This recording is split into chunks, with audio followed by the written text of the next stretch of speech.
These two classes are really focused on is covering the history of the nations which are around Israel. And tonight's class is especially focused on those who are living in the land of Canaan. Now, there are a lot of people who lived in the land of Canaan, both during the time of Israel coming to conquer the land and then also preceding that time as well during Abraham. Now, some of the main groups we have, most of them are actually descendants of Canaan. Now, Canaan was a son of Ham. We are told that in the genealogy of the sons of Noah, which is earlier in Genesis. Now, we have the Amorites. The Amorites actually existed in several places throughout the land of Israel. This is because they were quite a strong people. So there were two Amorite kingdoms in the east of the land, and then we also have some more down around the south. If you look there, you can see there are some Amorites as well. And there were also several Amorite strongholds in the north of the land as well. Then we also have the Hittites. The Hittites were not as big in the land of Canaan as the Amorites were, but you can certainly see them sort of just below Jerusalem, if you can see that on the chart.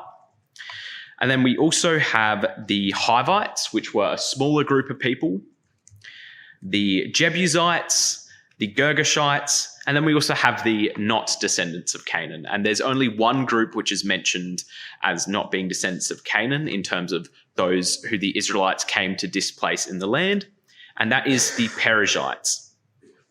Now, a bit of background on what the land of Israel actually looked like during the time of Abraham. We like to think sort of modern day kingdoms, right? Where it's like you look at Germany. Germany's got however many cities there. Or you look at Britain. Britain's got this many towns, this many villages.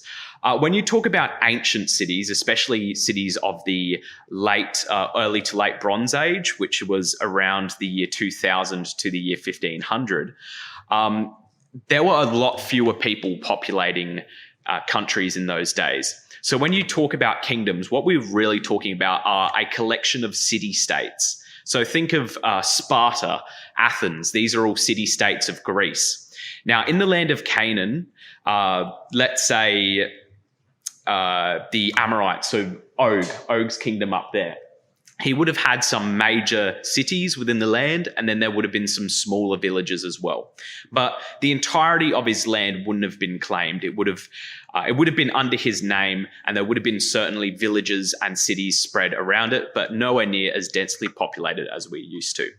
And that's important to keep in mind because a lot of these Canaanite tribes we're talking about tonight were actually more like a group of people who existed in little cities all throughout the land. And so they might not have had specific land borders. So that makes it a bit hard to actually figure out whereabouts these people specifically resided in the land of Israel. But I'm hoping to give you a bit of an idea on what it might have actually looked like during the time. So let's start by looking at both before and during the time of Abraham to sort of set the scene for what things would have looked like. Now, the first group I touched on were the Amorites. The Amorites likely originated from the western deserts of modern-day Iraq and Syria around the year 3000. Now, they were a strong people, and by the year 2000, they actually began to settle in the cities of Mesopotamia. Now, this included places like Babylon, and gradually they actually took over settlements like Mari and like Babylon. So they certainly were quite powerful as well, and that over time they only got stronger. Now, the most famous Amorite king was named Hammurabi, who established the old Babylonian Empire. Now, does anyone here recognize the name Hammurabi? Yep, so probably a few people. Now, Hammurabi is quite famous as a king of the Amorites. Quite a few people still know about him because he managed to conquer quite a few neighboring city-states. So this included places like Isin and Larsa. These were all spread out around the land of Mesopotamia. And he also created what is known as the Code of Hammurabi, which is one of the earliest and most complete written legal codes in history. Now, this consisted of 282 laws, and these covered various aspects of daily life. So they would govern how you would conduct trade within his kingdom, what your family relations would look like, what your property rights would look like, and also how to conduct criminal justice within the land. And it's actually really interesting when you compare the law of Moses to the Code of Hammurabi. Now, a lot of secular scholars take this and they would then say, oh, this proves that the law of Moses was created by a human. He literally just took parts from the Code of Hammurabi.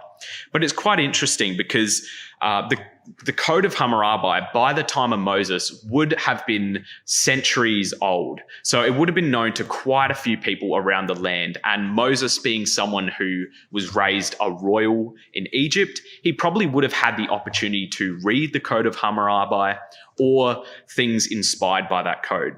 And even still, a lot of people who weren't royal blood or who weren't necessarily leaders, they probably would have known a few things about the code, maybe some laws that had become more commonplace within the land as well.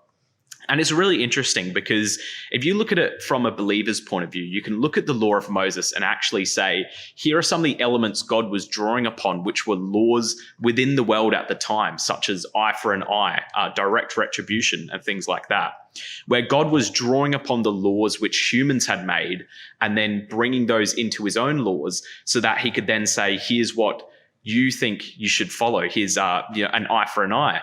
And then we see later on, of course, Jesus then comes in fulfillment of the law, and he says, you've heard an eye for an eye. No, if your brother slaps you in the face, turn the other cheek. And so what God was trying to do there and was trying to show the people was really that here's the laws which were commonplace in the world at that time, but I want you to look a bit deeper and try and embrace the merciful character that I want you to have.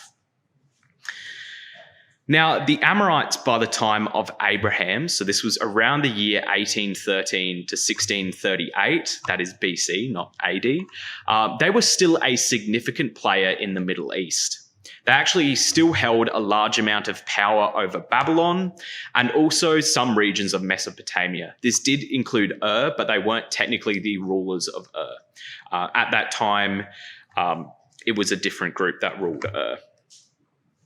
Now, there were several Amorite kingdoms in Canaan at the time, and they were especially known for their fortified cities and their warrior culture. Now, these include the large regions of Bashan and Heshbon, which would later be conquered by Israel. So Bashan and Heshbon were the eastern regions that were controlled by the Amorites, which I'll go into some more detail later. Now, they were also known to the ancient Egyptians, and the ancient Egyptians actually saw them as being quite a big threat to their empire, particularly during the times of Egyptian weakness. So when Egypt was suffering from plights such as famine or flooding, they were often under threat from the Amorites as well. And in the Bible, the Amorites are often mentioned alongside other Canaanite tribes. Unfortunately, they were known for their idolatrous practices, which was, of course, a significant concern for the Israelites. But we also do know that there were good Amorites.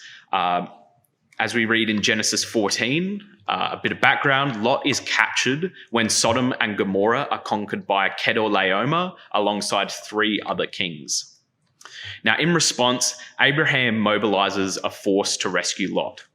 So he actually allies himself with 3 Amorite brothers named Mamre, Eshcol, and Aner. And we read in Genesis 14, verses 14 to 16, when Abraham heard that his relative had been taken captive, he called out the 318 trained men born in his household and went in pursuit as far as Dan. During the night, Abram divided his men to attack them, and he routed them, pursuing them as far as Hobah, north of Damascus. He recovered all the goods and brought back his relative Lot and his possessions, together with the women and the other people. Now, it seems like these men were close friends to Abraham, and they potentially knew of the promises from Yahweh as well. Now, we can sort of read into this a bit and kind of see that they were quite close to Abraham. If you look at the fact that these 3 men were willing to ally with Abraham in a very dangerous military venture, So Chedorlaomer had combined himself with 3 other kings, and he had not just conquered Sodom and Gomorrah, he had conquered multiple towns within the land of Canaan and multiple large cities. And yet these 3 Amorite brothers were willing to join up with Abraham, and they formed a force that really wasn't too big compared to the forces of Chedorlaomer. And yet they were willing to trust that Abraham could give them the victory. And so that sort of does indicate that they did have a belief, even if not in Yahweh, they did believe that Abraham was blessed by Yahweh. And also we are told then that Abraham chose to live near Mamre, which indicated a close relationship with him and possibly his brothers as well.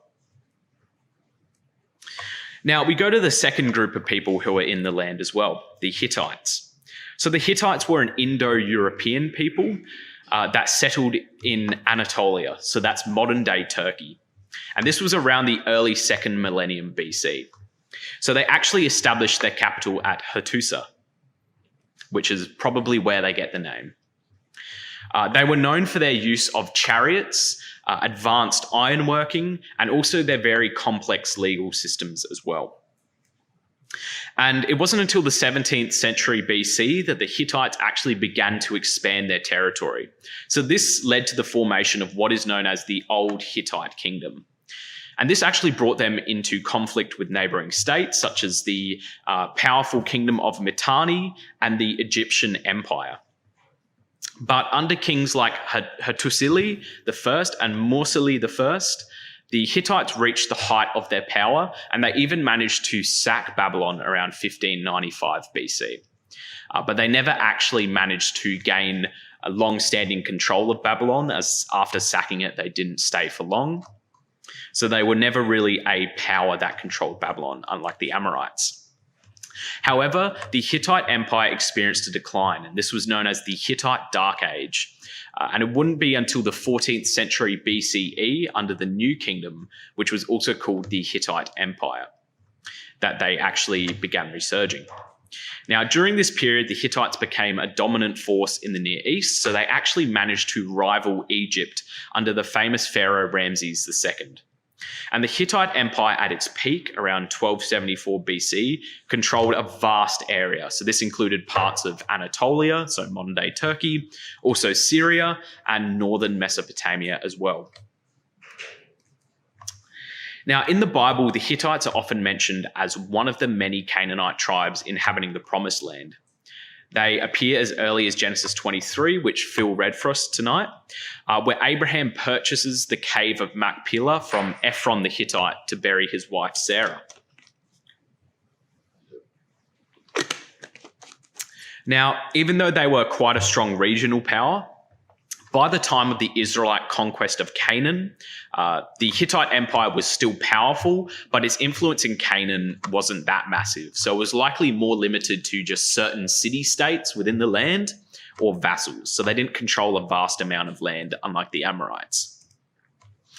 And the Hittite Empire eventually declined. This was due to a combination of internal strife, invasions by the Sea peoples, and the rise of Assyria. And looking into the invasions of the Sea peoples is a really interesting topic if you are a lover of history.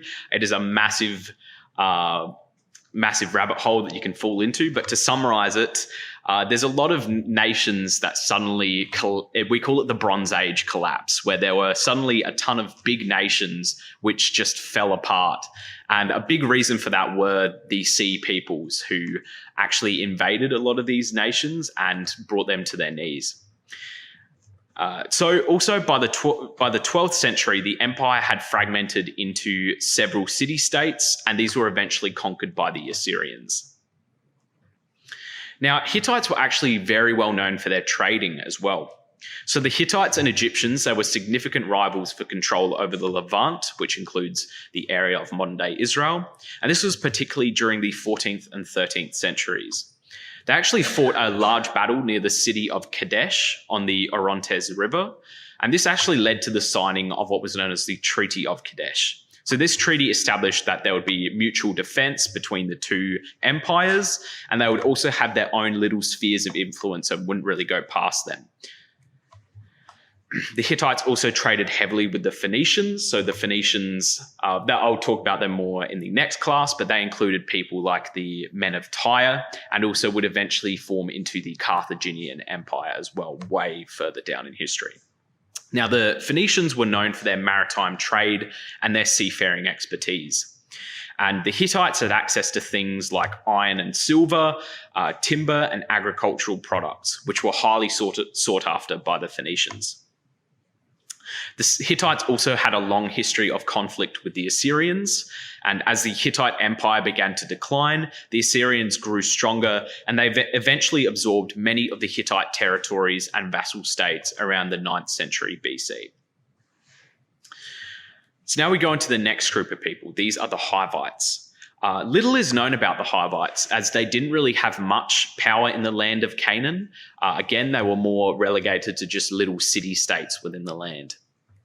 But the Bible does mention them in various locations. So this includes the hill country of Lebanon, as well as near the cities of Shechem and Gibeon. So these are mentioned in Joshua 11 verse 3 and Judges 3 verse 3. So they were likely not a centralized group of people within the land, but instead a collection of various city-states. And they're actually sometimes associated with the Hurrians, which are a significant group known from ancient Near Eastern texts that actually had a substantial amount of influence over the region as well. And they were likely involved in the same agricultural and trade practices that defined Canaanite society and would have been influenced by the dominant powers of the region, such as Egypt, the Hittite Empire, and the Amorites. Now, there was one notable group or city-states of the Hivites, which were the Gibeonites, and we will find out more about them tonight, but I'm sure a lot of you have heard of them as well. Then we have the Jebusites. Now, the Jebusites are described as living in the central hill country of Canaan. This is particularly in and around Jebus, which would eventually be known as Jerusalem. And Jebus was their stronghold, so it was the capital of the Jebusites. Now, ancient texts around 1400 BC note that Jebus was quite an important city-state in the region. And there actually is a little interesting tidbit as well, because we know that Melchizedek was the king of Salem, and Salem was potentially another name for Jebus, and this was mentioned during the time of Abraham. Now, Melchizedek is described as both a king of Salem and a priest of Yahweh, and he actually blesses Abraham and receives tithes from him after that whole escapade I told you about, where Abraham goes to save Lot. This suggests that early on, the Jebusites did worship Yahweh, so there was a force within the land, a group of people within the land who did have knowledge of Yahweh. However, by the time the Israelites had returned to the land, it seems like the Jebusites had given up on worshipping God and had turned to idols. Now, after Israel's initial conquest of Canaan under Joshua, Jerusalem actually remained under Jebusite control for quite some time, so they actually lived alongside the Israelites. So they coexisted with the Israelites until David conquered the city and established it as a capital of Israel hundreds of years after the land was initially conquered by Israel. And then we have the Girgashites and the Perizzites. Very, very little is known about both of these people. Now, some scholars speculate that the Girgashites might have been a subgroup of the broader Canaanite population, or they might have even been related to the Hittites. This is due to similarities in their naming conventions.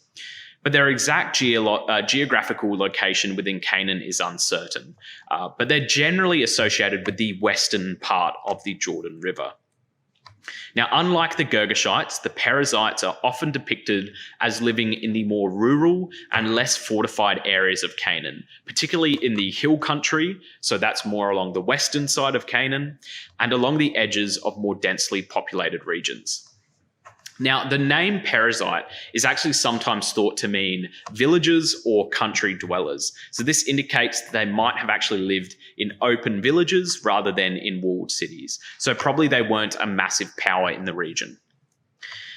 Now, in Genesis, the Perizzites are actually mentioned in the context of the land disputes between Abraham and Lot's herdsmen. And this dispute was what actually led to Abraham and Lot separating from each other. So this suggests that that they were present in Canaan during the period of the patriarchs. Okay, so now that we have a bit of background on what these different people were, I'm going to look into what the land looked like during the time of Israel's conquest. Now, it's really interesting because this is, of course, quite a deep subject we could get into about the moral and ethical implications of Israel conquering the land. And there are many talks devoted to that, many books devoted to that, which go into a lot more depth. And tonight's talk, I'm not really focused on trying to tackle the deeper side of that. I will be going a bit into it, but it's more just looking at what these fights between these people would have actually looked like, and also why the timelines worked out the way they did. Now, it's interesting because we read of God talking about the time of the Amorites. So in Genesis 15, verse 12 to 16, we read that God actually sends a vision to Abraham. Now, when the sun was going down, a deep sleep fell upon Abraham, and behold, horror and great darkness fell upon him. Then he said to Abram, "Know certainly that your descendants will be strangers in a land that is not theirs, and will serve them. And they will afflict them 400 years. And also the nation whom they serve I will judge." So that was Egypt. "Afterward they shall come out with great possessions. Now as for you, you shall go to your fathers in peace. You shall be buried at a good old age.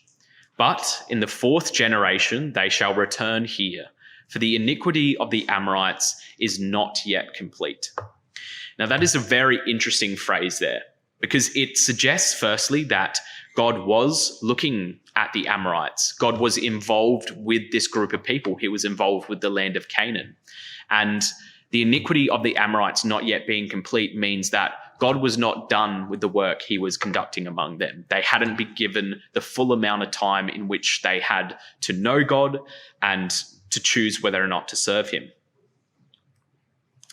Now, we read that Israel was commanded to destroy the people of Canaan. So in Exodus 23, we read, "For my angel will go before you and bring you into the land of the Amorites, the Hittites, Perizzites, Canaanites, Hivites, and Jebusites, and I will wipe them out. Do not bow down before their gods or worship them or follow their practices. You must demolish them and break their sacred stones to pieces." Then in Deuteronomy 7, we read, "When the Lord your God brings you into the land you are entering to possess, and drives out before you many nations, the Hittites, Girgashites, Amorites, Canaanites, Perizzites, Hivites, and Jebusites, 7 nations larger and stronger than you, and when the Lord your God has delivered them over to you and you have defeated them, then you must destroy them totally.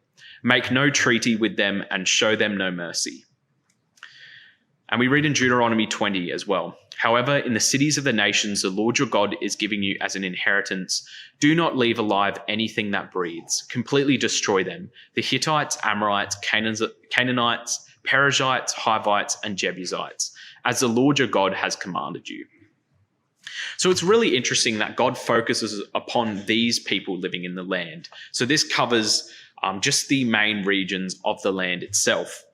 And it's really interesting that God asks for the destruction of these people. But when you actually look at, I think it's interesting because it sort of makes you think, oh, is this just? Is this fair for God to want these people to be destroyed?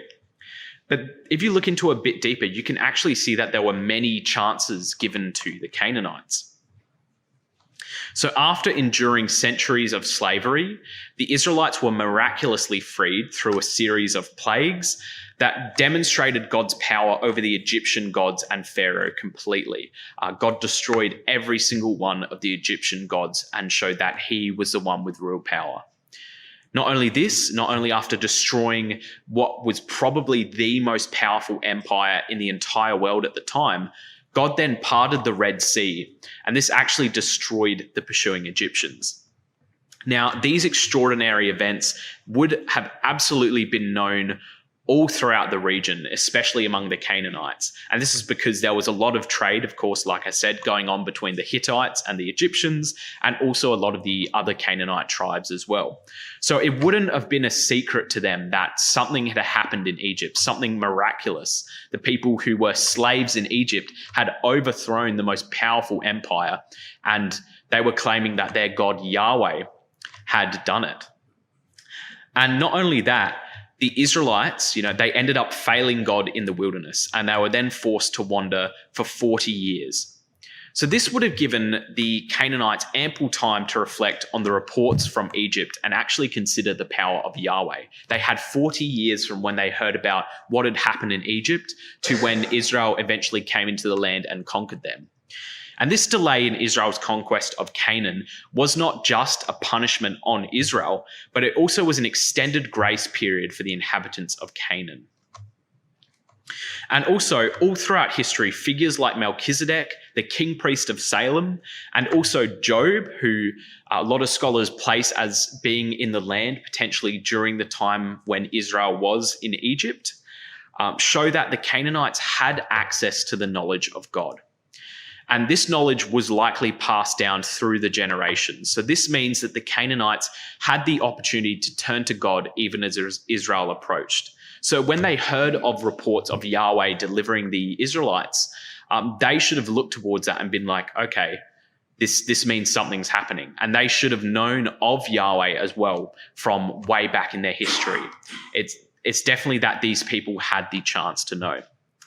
And when it says the times of the Amorites, God didn't just give them that 40 years. Israel was in the land of Egypt for around 430 years. So this means that the Canaanites in the land had 470 years during that time where you had people like Melchizedek, like Job, and like many other faithful people who likely existed during the land of Canaan, within the land of Canaan during that time, actually spreading knowledge about Yahweh. So this was not just God wiping out these people. This was God giving them the chance, the full amount of time to come to know him, and then eventually judgment came. So judgment did come. And we read of it first that Israel fights the eastern Amorites. So we hear of the defeat of King Sihon of the Amorites in Numbers 21 and Deuteronomy 2. So as the Israelites traveled to the promised land, Moses sent messengers to King Sihon. So this was the Amorite ruler of Heshbon, the little pink kingdom down there. It looks like the colors sort of blend together a bit. The kingdom more towards the south. So you have Sihon, and then you have Og's kingdom as well. Now, this was the Amorite ruler of Heshbon. So they were trying to get King Sihon to give them leeway to actually travel through their land into the promised land. But Sihon actually refused, and then he prepared for battle. Now, the Israelites then defeated Sihon, and they captured his city of Heshbon and also other Amorite cities in the region. Then we also read of the defeat of King Og of Bashan. So following their victory over Sihon, the Israelites then encountered King Og, who was described as a giant. Now, he actually also opposed their passage. Now, the Israelites defeated Og and captured his territory, which we're told included around 60 cities.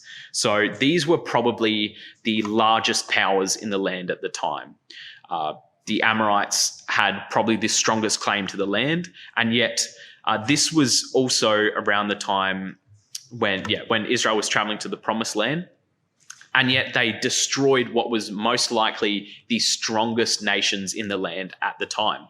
And this should have made all the other Canaanites stop and think for a second and go, oh, that was the strongest people in the land, and they have just been destroyed by the Israelites. Something else is going on. Again, this was another little warning sign for those who had the opportunity to turn towards Yahweh. And these victories actually gave Israelites control over the territories east of the Jordan River. So then we read of Israel fighting the western Amorites and the Girgashites. So we read of the Battle of Gibeon. Now, the Gibeonites, these were, as I said, a group of Hivites, and they actually deceived Joshua into making a peace treaty. So when the 5 Amorite kings from Jerusalem, Hebron, Jarmuth, Lachish, and Eglon heard that Gibeon had made a peace treaty with Israel, they attacked Gibeon, and then Joshua came to their defense.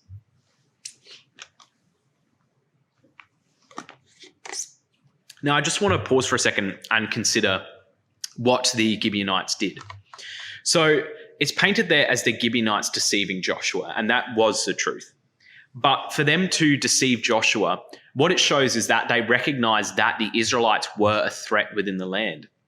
They obviously saw what had happened in the eastern side of the land when Sihon, when Og had been defeated. And from that, they concluded that there truly was something happening with the Israelites.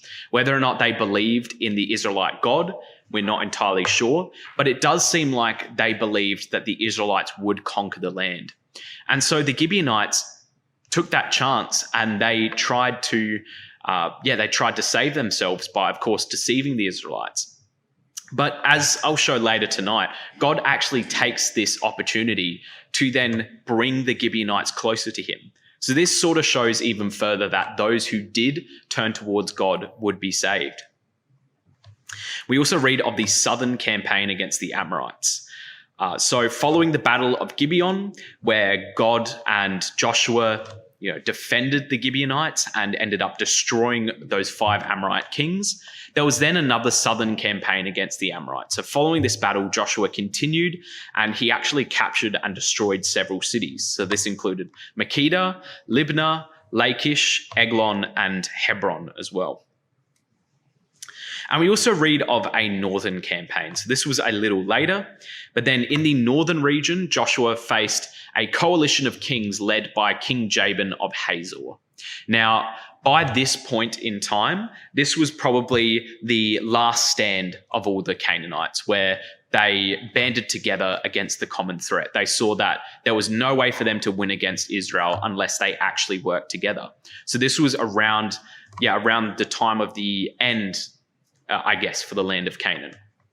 And so King Jabin of Hazor, who was an Amorite ruler, got other people together to work with him, likely including the Girgashites, potentially some other Hivite tribes as well.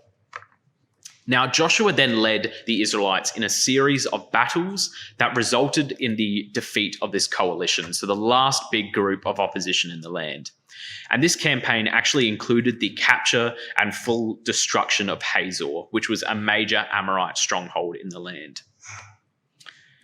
And we also read of some other battles against the Canaanites. So we have the Battle of Jericho, which was one of the first major battles Joshua led. And of course, this is quite a popular story as well from the Bible. So the Israelites, following God's instructions, marched around the city for 7 days. And on the 7th day, the walls of Jericho fell, and the city was captured and destroyed, while Rahab and her family were spared. We also read of the Battle of Ai. So after the fall of Jericho, the Israelites moved to conquer the city of Ai. And initially they suffered defeat due to the sin of Achan, but after addressing the sin, Joshua led a successful campaign against Ai. Then they actually managed to take the city, and then they executed the king. And we, of course, read of the conquest of the hill country as well, and western Canaan. So this involved defeating numerous Canaanite cities and kings. So this likely included most of the cities controlled by the Perizzites and the Hivites. So this sort of gives a snapshot of all the different parts of their campaign that Israel undertook and what cities they actually destroyed. Now, why did God command the destruction of these people? Well, firstly, it was a judgment on Canaanite idolatry and wickedness. So the Canaanites' practices were considered abhorrent. So this included things like child sacrifice, various forms of idolatry, and so on and so on. God's commands were intended to eradicate these practices to prevent their spread among the Israelites.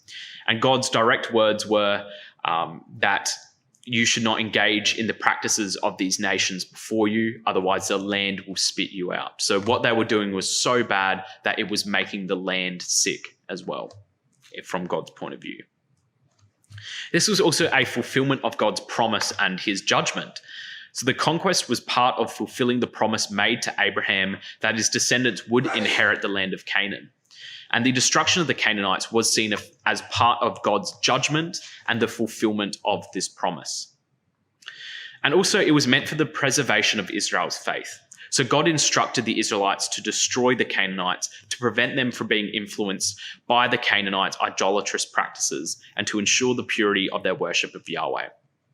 But the Israelites actually didn't manage to destroy all the Canaanites from throughout the land.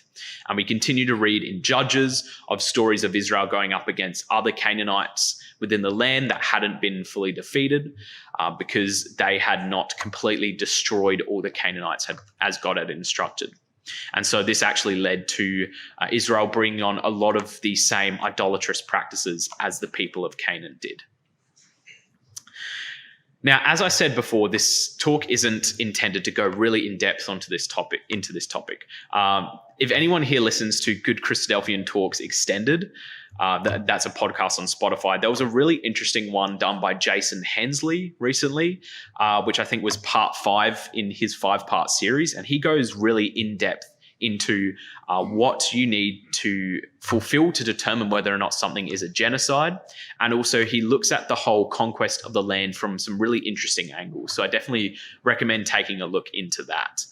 He's actually a scholar on the topic as well. But here's the key facts of what you need to know to be able to conclude whether or not this is fair. The Canaanites had the opportunity to know God, and they had an ample amount of time and also an ample amount of signs happening all around them to be able to actually pause and decide whether or not they wanted to turn towards God. They were given 430 years when Israel was in Egypt before the time of judgment even came, and then an additional 40 years while Israel wandered. During the time of Israel's conquest, there were several examples of some Canaanites turning to God and repenting. And God went to great lengths after they repented to actually protect them.